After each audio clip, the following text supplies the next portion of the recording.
10वीं कक्षा के छात्रों के लिए जो छत्तीसगढ़ माध्यमिक शिक्षा मंडल द्वारा प्रदत्त असाइनमेंट माह जनवरी और असाइनमेंट नंबर 5 का सॉल्यूशन आपके सामने प्रस्तुत है और इसे देखकर और अपना असाइनमेंट पूरा करें।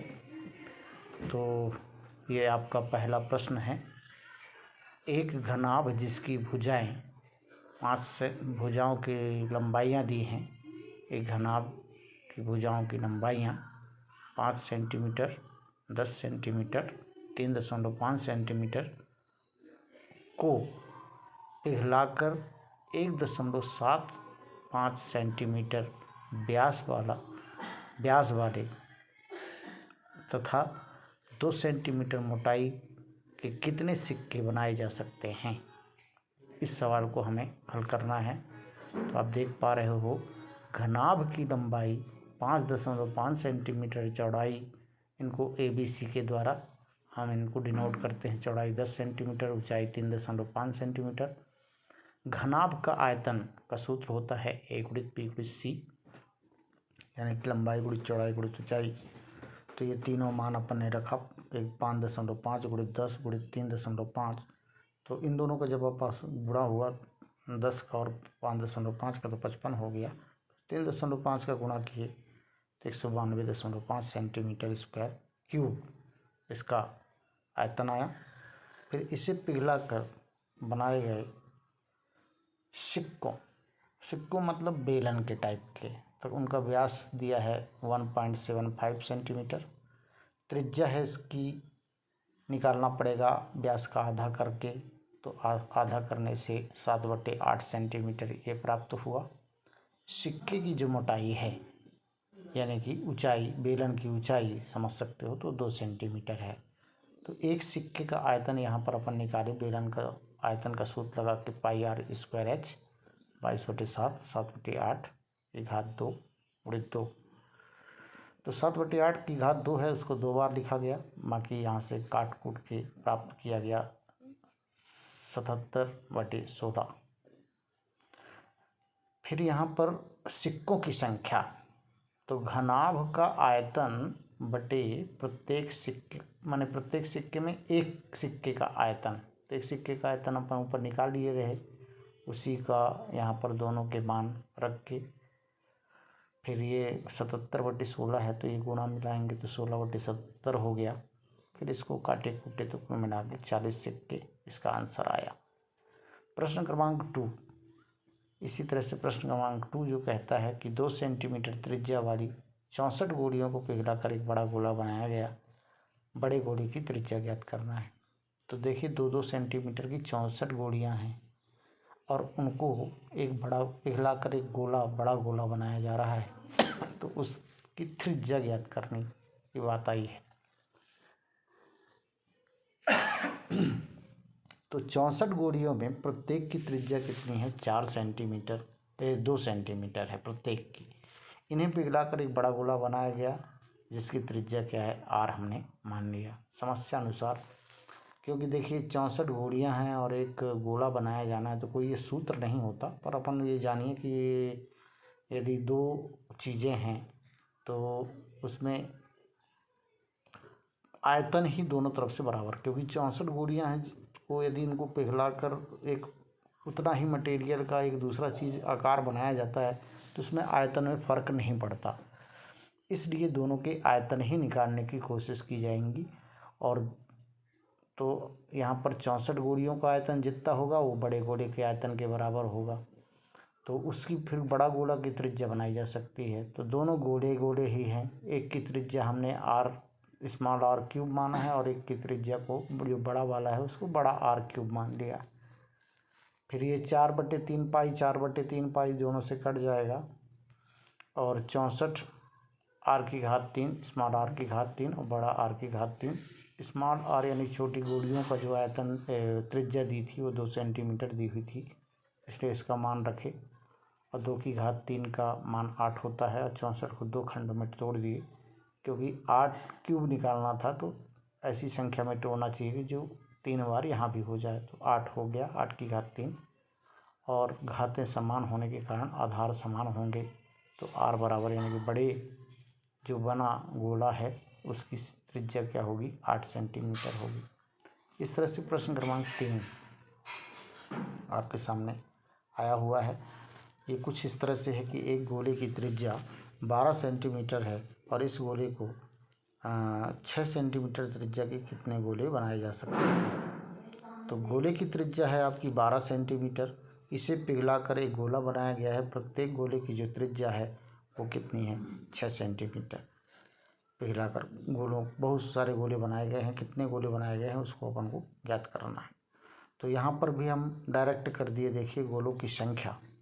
तो ये भी एक सूत्र नहीं, एक कंडीशन निर्मित हो जाती है कि यदि जो चीज़ बनना है उसका आयतन ऊपर रखा जाए और जो चीज़ नहीं, जिस चीज़ से बनना है उसका आयतन ऊपर रखा जाए और जो चीज़ बनना है उसके एक का आयतन नीचे रखा जाए, तो इस स्थिति में उसकी पूरी संख्या आ जाती है।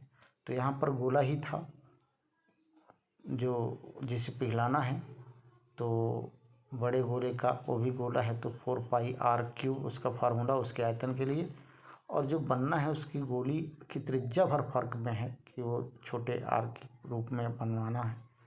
और दोनों तरफ 4/3π 4/3π दोनों कट गए, दोनों r³ बचे और एक की 12 की त्रिज्या थी और एक की 6 की त्रिज्या थी, दोनों के मान रखे गए। इस तरह से आपके 2 का आपस में गुणा हुआ तो 8 गोले इसका आंसर आ गया। इसी प्रकार से चौथा प्रश्न कहता है कि एक रोलर का व्यास यदि 84 सेंटीमीटर है और लंबाई उसकी भी दी है 120 सेंटीमीटर, तो पूरे मैदान को एक बार चलाने से रोलर 500 चक्कर लगाता है, तो मैदान का क्षेत्रफल ज्ञात करें। रोलर आप समझ रहे होंगे, ज़मीन को दबाने के लिए रोलर की आवश्यकता होती है। वही रोलर की बात है जो रोलर होता है, रोड को दबाते रहता है। तो एक मैदान के दबाने की बात आती है, पर यहाँ पर रोलर यानी कि एक बेलन के आकार का होता है जिसका व्यास 84 सेंटीमीटर है और त्रिज्या बना ली इसकी 42 सेंटीमीटर, क्योंकि त्रिज्या की ज़रूरत होती है, और उसकी लंबाई रोलर की वो 120 सेंटीमीटर है जिसको अपन ऊंचाई के रूप में लेंगे। अब ये सोचने की बात ये हो गई कि रोलर का जो दबाता है, जो क्षेत्र दबाता है वो उसका वक्र पृष्ठ होता है। यदि एक चक्र चलता है तो अपने वक्र पृष्ठ के बराबर उतना मैदान दबाता है एक चक्कर में, अपने वक्र पृष्ठ के बराबर। तो ये हमने रोलर का वक्र पृष्ठ लिखा, वास्तव में बेलन का वक्र पृष्ठ है। तो बेलन और रोलर दोनों एक ही आकार के माने जा रहे हैं इस सवाल में, इसलिए 2πr/h उसका फार्मूला लगाया गया वक्र पृष्ठ का। तो 2 का 2 22, पाई की जगह 22/7, r का 42 मान दिया हुआ था, 120 उसकी लंबाई दी हुई थी। इस तरह से पूरा गुणा करने के बाद 31,680 वर्ग सेंटीमीटर आया, जो ये है कि रोलर जब एक बार एक चक्कर मैदान में एक चक्कर घूमता है तो इतना मैदान वो दबा देता है, इतना क्षेत्रफल। तो यदि 500 बार, क्योंकि वो पूरे मैदान को दबाने के लिए 500 चक्कर लगाने पड़ते हैं उसको, तो 500 चक्कर में कितनी ज़मीन दबाएगा। जब एक चक्कर में इतना वर्ग सेंटीमीटर दबाता है तो 500 बार में कितना दबाएगा। तो 500 का गुणा अपन जब कर देते हैं तो ये मैदान का पूरा क्षेत्रफल आ जाता है। तो ये दिया है कितना, 1,58,40,000 वर्ग सेंटीमीटर।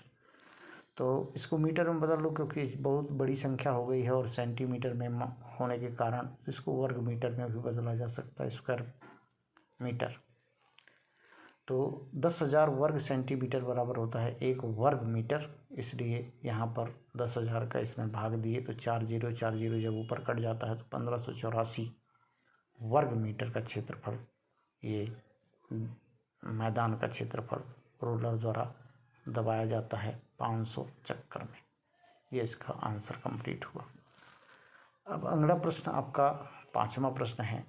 लोहे की 3 गोलियां हैं, लोहे की 3 गोलियां हैं जिनकी त्रिज्याएँ 6 सेंटीमीटर है, एक की है 8 सेंटीमीटर, एक की 10 सेंटीमीटर। अब ये 3 ठो गोलियों को आपस में मिलाकर पिघलाकर एक बड़ा गोला बना दिया गया है। तो उस बड़े गोले की त्रिज्या ज्ञात करने की बात आई है। तो लोहे की 3 गोलियां की त्रिज्या, तो फर्स्ट गोली की त्रिज्या है 6 सेंटीमीटर, इसको R1 के रूप में अपन ने माना। दूसरी गोली की त्रिज्या R2, जिसको 8 सेंटीमीटर बताया गया। तीसरी गोली की त्रिज्या R3 है, जिसको 10 सेंटीमीटर लिया गया। इन्हें पिघलाकर एक बड़ा गोला बनाया गया जिसकी त्रिज्या R है, बड़ा R। अब देखिए समस्या अनुसार फिर वही बात है कि यहाँ पर आयतन ही क्यों लिया जाता है, क्योंकि आयतन ही एक ऐसी मापांक है कि कोई भी वस्तुओं को किसी भी आकार में बदल दें पर उसमें आयतन में फ़र्क नहीं पड़ता। जितना मटेरियल उसके पास है उतना ही मटेरियल का चीज़ बनता है। तो यहाँ पर बड़े गोले का आयतन जितना होगा इन तीनों गोलियों को मिलाकर बनाया गया है बड़ा गोला। इसलिए फर्स्ट गोली का आयतन धन दूसरी गोली का आयतन धन तीसरी गोली का आयतन, तीनों के सूत्र लगा दिए गए। R1 R भर का फर्क नज़र आएगा, बाकी सब गोले ही हैं, इसलिए 4/3 पाई सबकी जगह रहेगा। और R में R1 का क्यूब, R2 का क्यूब, R3 का क्यूब, क्यूब का ही फार्मूला लगा। और इससे 4/3 पाई को कॉमन किया गया सेकंड साइड से, और इधर से 4 पाई 3 पाई दोनों तरफ है ही, 4/3 पाई दोनों कट गए। तो R क्यूब बराबर R1 cube plus R2 cube plus R3 cube आपका बचा। इस तरह से इसके मान रखे गए। फिर आपको पता है ऊपर दिए हुए थे कि 8 6 है, एक का एक 8 है, एक है 10 है। इनका सबका क्यूब निकाला गया। क्यूब में तो टोटल करने के बाद 1728 आया। 1728 12 का क्यूब है, इसलिए 12 12 12 में तोड़े और 12 की घात 3 लिखे। तो यहाँ पर घातें बराबर होने के कारण आधार भी बराबर होंगे। इस तरह से R बराबर 12 सेंटीमीटर आया। तो आप लोग इसको देखकर अपने असाइनमेंट को पूरा कर सकते हैं, और उम्मीद करता हूँ कि आपको यह वीडियो ठीक लगा होगा, इसलिए आप शेयर और सब्सक्राइब ज़रूर करेंगे। धन्यवाद। और लाइक भी करेंगे। धन्यवाद।